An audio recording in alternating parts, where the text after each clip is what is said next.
გამგიშვა და დაასაფლავოთ, სოლიო უკვე სოფელი ჩათვალეთ ხალხო, რომ იხსნებაო თავიანთ. სოფლის გახსნას აქ ქართველების ჩამოსახლებას უწოდებენ.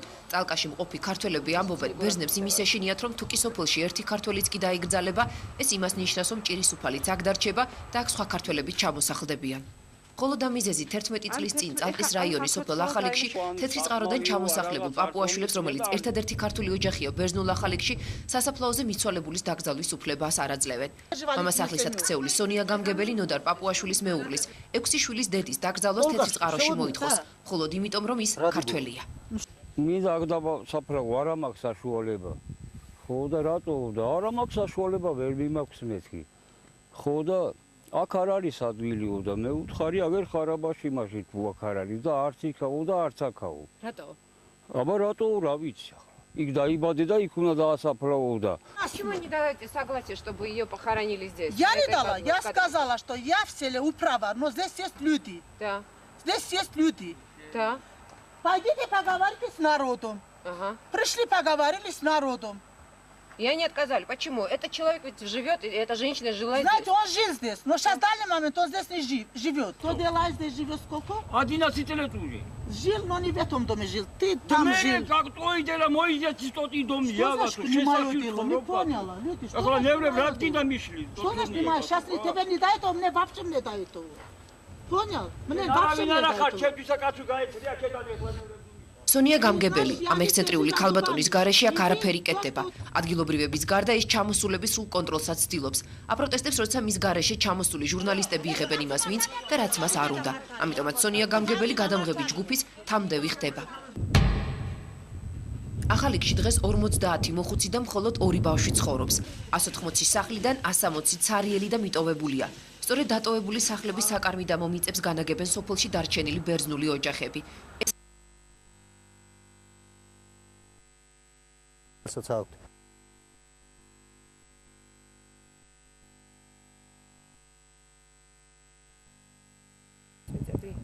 Беრძნების მიწები.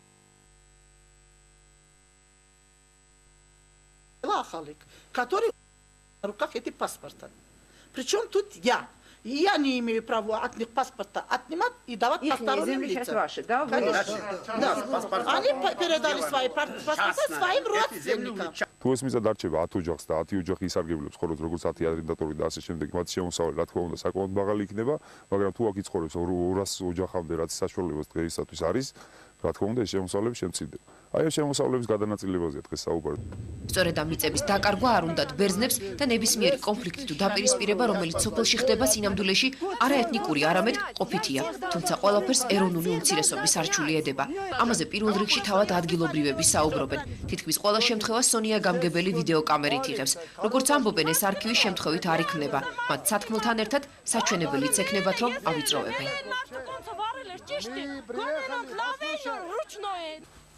აქ ცხოვრება უკვე 1 წელია გაუსაძლისი გახდა, ამბობენ ბერძნები. შევიწროებულები კი უკვე დევნილი სტატუსზე საუბრობენ და ალბათ ვიდეო არქივიც ფაქტების დასამტკიცებლად გახდება საჭირო. თავარ დამნაშავედ მეზობელ ხარაბაში ჩამოსახლებულ აჭარლებს უფრო სწორედ ცალკეულ ელემენტებს ასახელებენ. ქართველების ჩამოსახლებას ამიტომაც ეწინააღმდეგებიან. ჯუბერ თურმანიძე ერთ-ერთი ამ ელემენტთაგანია. Кто вы будете? Телекомпания «Имеды». Телекомпания «Имеды». Очень приятно. Кто послал вас? Никто не позвал. Мы сами по Что себе. вы хотите здесь? Уходи отсюда. Уходи отсюда! Уходи! Уходи с села! Давай быстро, уходи! Уходи отсюда! Уходи отсюда, я говорю! Нахе. Уходи! Нахе. Уходи, он поджигает все наши дома! Он поджигает! Из Аджары он поджигает! Все! Какая-то группа элементов приезжих поджигают в связи с тем, чтобы заселиться в деревню. Приезжие это кто? Приезжие с Аджарии. Ага. Это 100% факт. Вы видели, вы... Видели, что здесь факты вот разломали дома там вот в начале деревни. Въедете, посмотрите, во что превратили. Здесь просто жизнь остановилась. И если нам дадут статус беженца, здесь ни одного грека не останется. თუ კი ტოლული სტატუსით წავა საქართველოს ადამიანი, თუნდაც საბერძნეთის ქვეყანაში მათი არაზღაურება საკმაოდ მაღალი იქნება, სადღაც 800 და 1200 ევრომდე. ეს როგორც მე ვიცი, ესეა. და მე იმიტომ რომ ეს არის ალბათ ისე პროვოკაციული გამოხდომებია. ჩვენი ჩამოსვლა სოფელში რიგით მე-9 ხანძარს დაემთხვა. სოფელში სადაც სულიერი თიძე ჩამოსათვლელია, ხანძარი თითქმის ყოველდღიური მოვლენაა. ბოლო ცეცხლი სომეხი მოსახლის თივას წაუკიდეს. თივის თუკები აქ პირდაპირ სახლებზეა მიდგმული. წალკაში ისიც თქვეს, რომ ეს პროვოკაციაა. ბოლო შემთხვევით კი უკვე ქართველებისა და сомხების დაპირისპირება მოინდომეს. Ну будем воевать последний крайний. Абхазия была, это сейчас будет целка, блядь.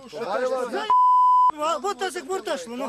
Дети маленькие, боимся, отправляем родителям. Как ослик я трудилась, вот эти два поставила, чтобы зимой, говорю, буду продать, чтобы муку взять, детей кормить. Причина, ну не знаю, вот эти хочет, наверное, что-то власть завоевать от этим или что-то хочет делать.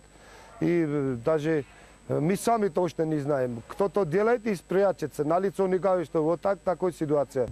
თუმცა ბერძნების მხრიდან ქართველების მიმართ უნდობლობა საფუძველი თავად ქართველებმა მისცეს, როცა რამდენიმე წლის წინ სოფელში აჭარიდან ჩამოსული 300-მდე კაცი სახლების უნებართოდ დაკავებას შეეცადა. მიუხედავად იმისა, რომ ამ სახლებში უკვე წლებია არავინ ცხოვრობს, ამ სახლებს პატრონი მაინც ყავს.